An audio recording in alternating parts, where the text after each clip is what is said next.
Former Conservative Special Advisor Salma Shah and former Labour Minister Caroline Flint. That's next. Conservative Special Advisor Salma Shah and former Labour Minister Caroline Flint. Good morning to both of you. So why don't we start with these non-crime hate incidents, as they're called.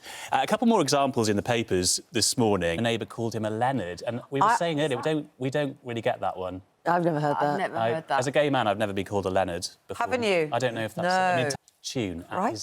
his neighbour. I don't get that one either. I Is don't it just get a that one typically either. English thing, maybe? I don't know. Do you worry that we are sort of making... Time to be.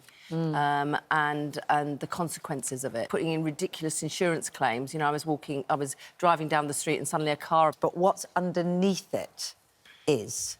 Look, that might well be the case. And, you know, as you started off with, we don't know what the specific details are. I think, for me, there is a whole piece about, you know, how is this legislation covered, how are different police forces enforcing it. But there is also the human element. At what point do you decide... You know, crime isn't getting investigated elsewhere, or so... But on the face of it, this... We go for kind of like the sledgehammer to crack a nut approach, which is, my God, we need the Home Secretary involved to kind of like legislate a way for this or change... You'll remember the government bringing in those and they were... I was just a one-off. This was a few individuals, often adults, I have to say, not... Why ASBOs were brought in, but then at some point they became a badge of honour for certain people as well. I remember that. And so... but don't you remember when the sort of mugshot could be turned around? It did become a badge That of didn't honour. happen everywhere, though. Not every police force got engaged in that sort of thing, Kate. What, in communities? I think back to, you know, my time as an MP. Violent crime was coming down, serious crime was coming down, and when you had the period of austerity, actually shrinking the state and responding to what was actually happening made sense. Now, No, when it violent didn't. crime started rising again, actually, strangely, it was under Boris Johnson's tenure that you had 20,000 being recruited.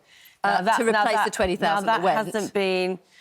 Yeah, but it's not... I think that's too simplistic. If you're defining it that way and you've got crime and the changing nature of crime... I'm saying if you take and 20,000 police officers off the streets and in communities, and then, you know, a few... Well, because actually there are changes in crime, there's changing in reporting, there's changes in specialism. I was a Home Office minister. I did organised crime, I know. Yeah, I know. Well, I had similar experiences on the policy area.